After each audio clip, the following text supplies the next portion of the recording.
Parashat Balak. Balak, fils de Tsippor, ayant su tout ce qu'Israël avait fait aux Amoréens, Moab eut grand peur de ce peuple parce qu'il était nombreux, et Moab trembla à cause des fils d'Israël. Il envoya des messagers à Bilam, fils de Béor, pour le mander en ces termes. Un peuple est sorti d'Égypte. Déjà il couvre la face du pays, et il est campé vis-à-vis de moi. Viens donc, je te prie, et maudis-moi ce peuple, car il est plus puissant que moi. Peut-être parviendrai-je à le vaincre, et je le repousserai du pays, car je sais, celui que tu bénis est béni, celui que tu maudis est maudit. Les anciens de Moab partirent, munis des honoraires de la divination. Bilam se leva le matin, sangla son ânesse et partit avec les princes de Moab. L'ânesse, voyant l'ange du Seigneur debout sur son passage et l'épée à la main, s'écarta de la route et alla à travers les champs. Bilam frappa son ânesse. Nombre, chapitre 22. La personnalité centrale de la section est Bilam, prophète des nations. Alors Bilam, prophète des nations, sorcier imposteur, oracle ou séducteur, la personnalité bivalente de Bilam nous plonge dans l'équivoque. Tantôt, il consulte Dieu pour lui montrer la voie à suivre. Tantôt, il désobéit à Dieu et s'abrite derrière son mauvais penchant. L'inspiration prophétique va l'habiter un temps, et l'impulsion satanique va lui dicter le moyen de venir à bout des Hébreux, en usant des procédés de débauche sexuelle. Cette figure difficile à saisir, prophète sorcier, mage séducteur, qui apparaît dès le début de l'histoire des Hébreux,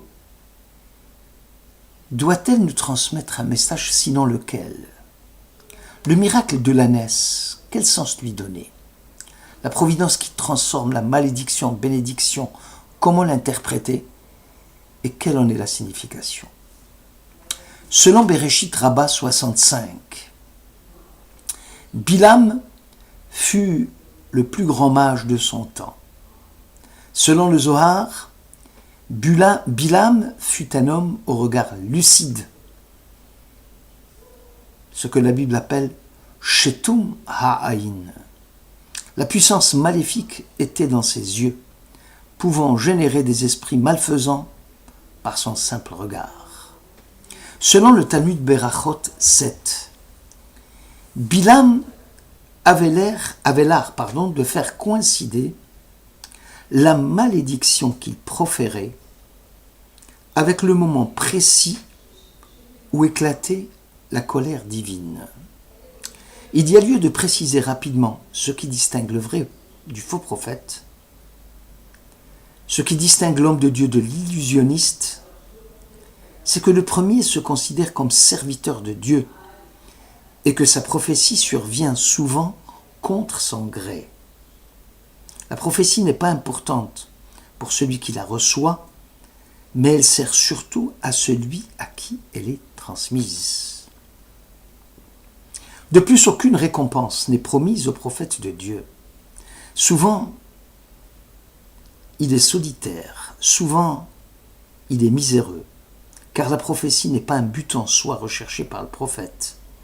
Et l'on comprend que la trame de toute pensée prophétique est l'horreur que Dieu éprouve pour le mensonge et la dissimulation.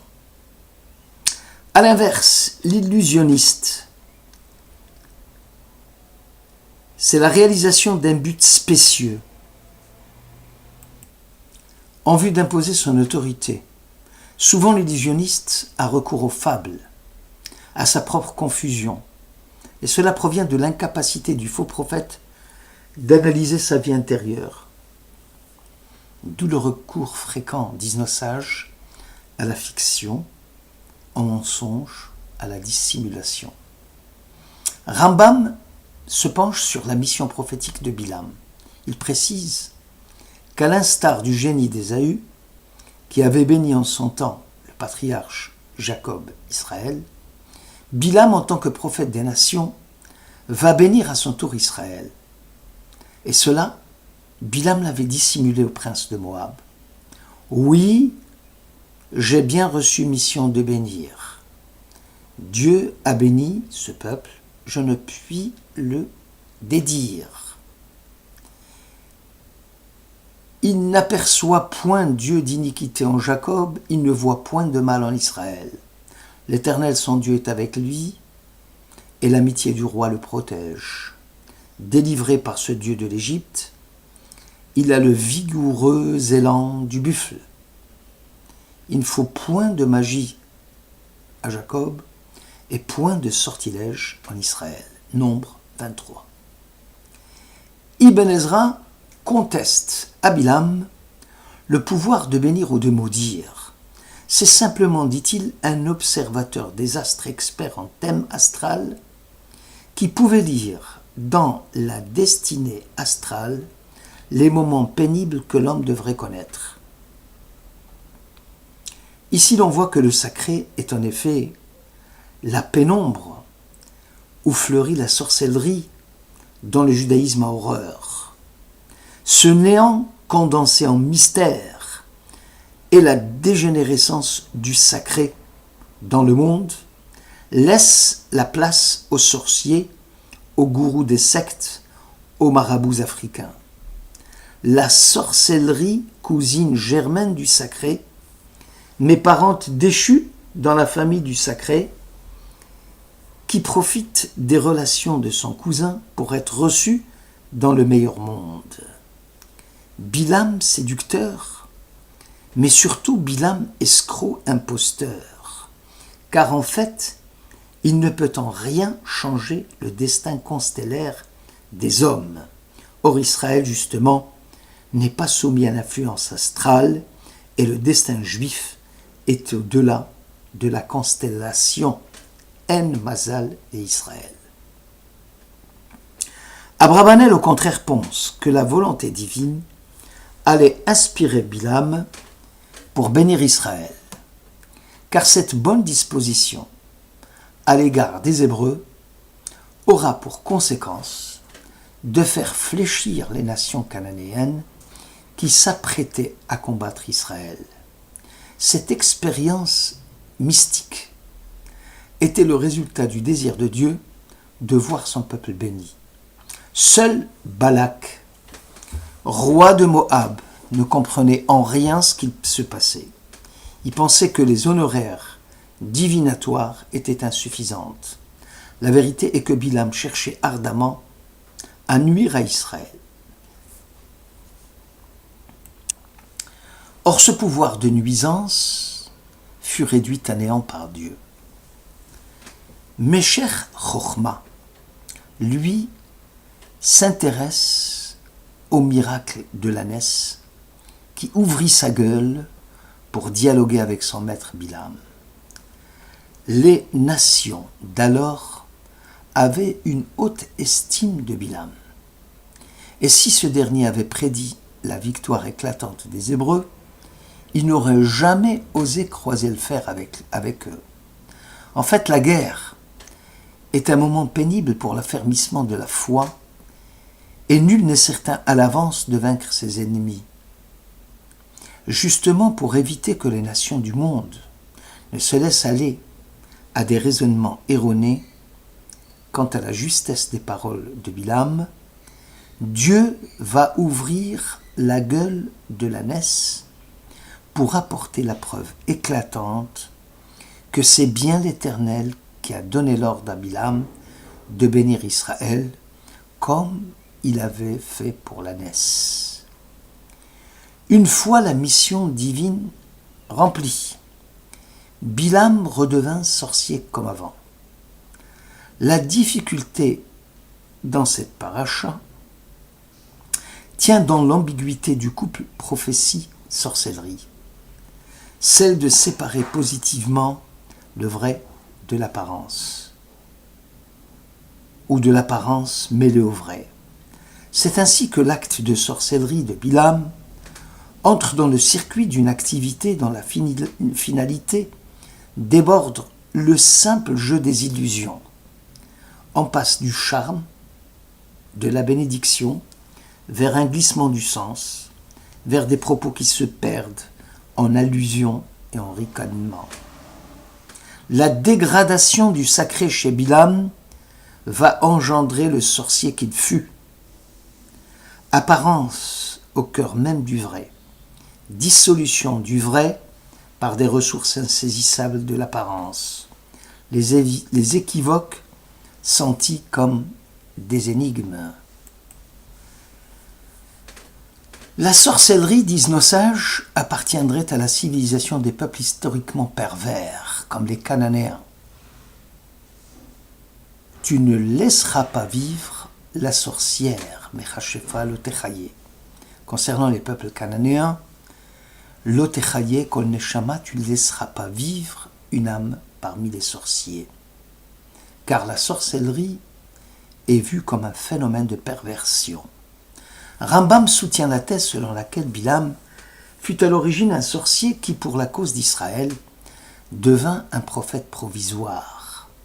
Les paroles proférées par l'ânesse à l'adresse de Bilam signifient sérieusement qu'il doit cesser d'user des sortilèges, car Dieu, qui fait dialoguer l'ânesse, peut rendre muet le sorcier qui utilise les formules incantatoires, qui se passe d'instruments et qui se contente de purs murmures, du pur souffle, de la magie de l'intériorisation, de la possibilité de surmonter les conflits en intériorisant les problèmes et en les résolvant quand Bilam, par un recours aux bonnes intentions, en consentant au crime grâce aux manipulations de sa réserve mentale. Tout est permis chez Bilam, dans sa vie intérieure. Tout est permis jusqu'au crime. Si Bilam était un vrai prophète, dit Nachmanide, pourquoi fallait-il que Dieu dessillât ses yeux pour qu'il aperçoive l'ange du ciel? Sa vision prophétique, écrit Nachmanide, était de courte durée, et ce uniquement par considération à l'égard d'Israël, car sitôt rentré chez lui, il redevient le sorcier comme avant. Mais dès lors, un problème se pose. Comment une dégradation est-elle possible? Comment la sainteté peut-elle se confondre avec le sacré et virer en sorcellerie? Comment le sacré peut-il se transformer en ensorcellement en puissance sur les hommes? Rabbi Yochanan dit pourquoi la sorcellerie est-elle appelée Keshafim? Parce qu'elle conteste l'assemblée d'en haut. Mechashefim, c'est la même racine que Machishin, Pamalia, ceux qui contestent l'assemblée de Dieu. Si je mets Machishin et Pamalia, j'ai Bechashefim. La sorcellerie est une contestation de l'ordre le plus haut, contestation de l'absolu. Le magicien, comme le diable, dit non à l'ordre du plus haut. Comment est-ce possible? D'où viendrait ce non dans le oui de l'absolu, alors que rien n'est hors de lui pour s'opposer à lui? La folle idée que celle d'un sacré qui se dégrade, cela n'a jamais été un absolu, mais seulement un simulacre d'absolu.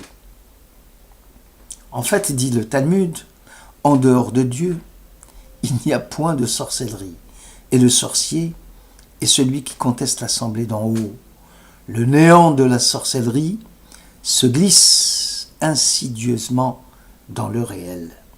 Les sorciers ne sont pas capables de créer, ni l'être le plus insignifiant, ni l'être le plus grand. Ils déplacent seulement des choses, ils font du remue-ménage, mais rien de nouveau. C'est cela la sorcellerie. Rien n'est identique à lui-même. Personne n'est identique à lui-même. Aucun mot. n'a son sens propre, et toute parole a un souffle magique. Personne n'écoute ce que vous dites, et tout le monde soupçonne derrière vos paroles du non-dit, un conditionnement, une idéologie. Voilà pour la dégénérescence du sacré dans les temps modernes. Et ce sacré qui dégénère est pire que le sacré qui disparaît. Aussi dans ce monde moderne, ensorcelé et sans issue, notre vocation en tant que juifs est de séparer le vrai de l'apparence, car on ne peut fuir ce monde sans manquer à nos responsabilités. Merci de votre écoute.